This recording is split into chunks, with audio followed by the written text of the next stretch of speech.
So this is the chapter 14 assignment, mastering a track. So I went ahead and used the chapter example for this one. Just a side note, before I mastered it, I had to mix all the instruments. So I pretty much just put EQ on all of the drum tracks, and then I put compression on the bass and the guitar, the bass and guitar and the saxophone.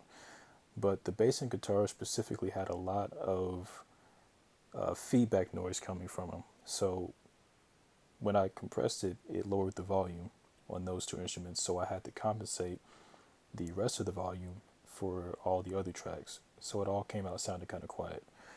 But once I leveled out all the volume on everything, then I could move to the master, and the mix was pretty much done. So in the master, the book asked whether compression or EQ should be used first. And I found that using compression first helps with the volume adjustment because it affects volume more than EQ does for me, or at least on this track.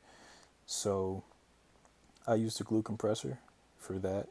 I turned the threshold to about 15 decibels, and I turned the makeup to about 7. This was originally at 4, and the threshold was at about 23, and then I kept the ratio on 4.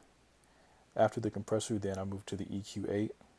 I only really messed with the 1 and the 2, turned down the lows a little bit, kept the highs at about mid. And then I used a limiter, which the book also suggested, but this was pretty great. It just keeps everything from clipping. And another question that the book had was, how loud is too loud? So I just turned the gain I kept it at about 3 decibels. You can probably go louder than that, but I didn't want to push anything, so I just kind of kept it at about 3.